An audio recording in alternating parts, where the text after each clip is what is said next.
Magandang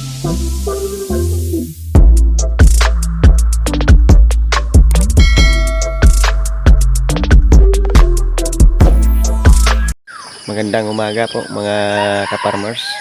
Nagaan po natin ng gising para mapakain ng maaga-aga yung manok.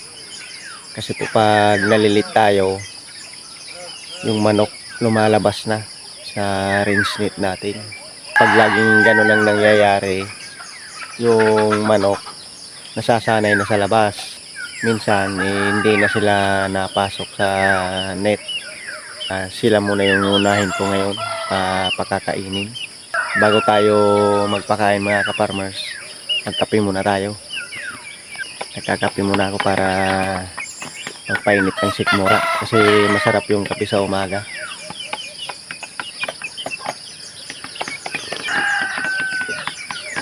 Ayan mga ka-farmers, yung ibang mga manok na nasa labas na. Hindi sila makapaghintay sa loob. Gutom na.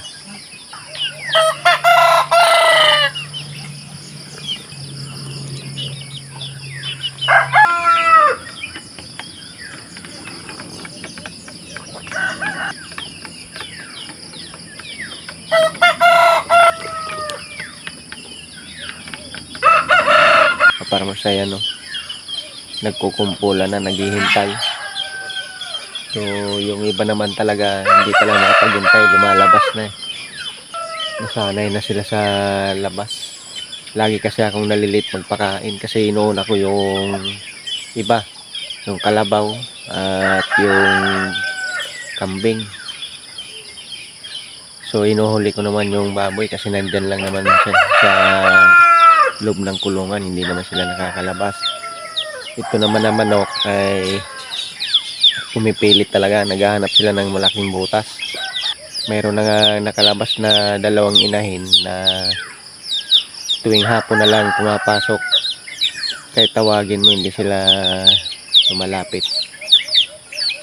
Yun ay nasanay na sa labas.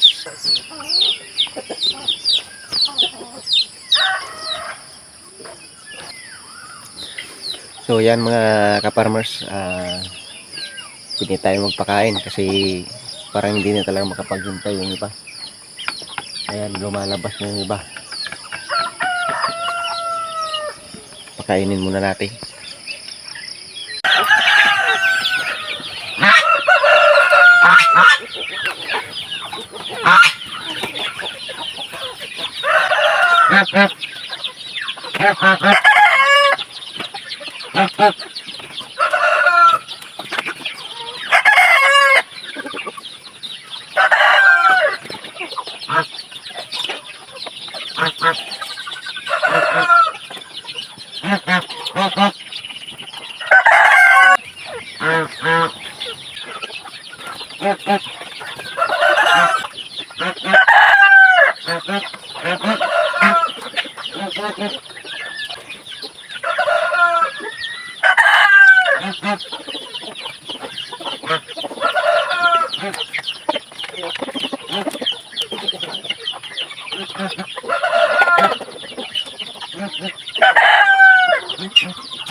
So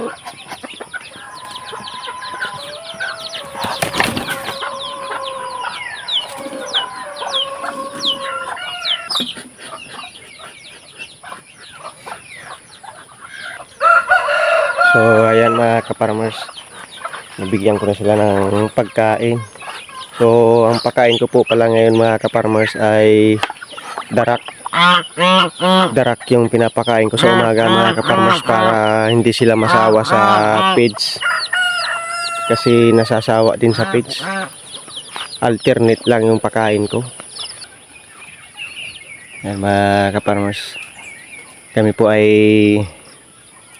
gagawa pa lang ng bagong kulungan kasi nasira yung tent namin. So kailangan gumawa talaga ng kulungan para sa mga sisiw. Andito po yung aming gagawin at sinisimulan pa lang po. Ayan, hinukaya na po namin at poste, kulang pa po yung poste. Yan, hukay lang muna. Tsaka yung mga ibang kahoy at kawayan lang yung gagamitin namin para makatipid tayo sa budget. Hindi tayo bibili ng mga ibang materialis. Pako lang. Yun lang po ang gagastusin. Yan mga kaparmers. Yung iba yan sa labas nagsisitakbo ano. At yung iba naman nandun sa pinagarbisa namin ng palay. Andun sila. Yun ang kinakain nila. Kaya yung nandito, yun na lang yung sanay dito, hindi lumalabas. So yun mga kaparmers, at hanggang dito na muna yung video ko. At lilipat muna ako sa ibang mga alaga.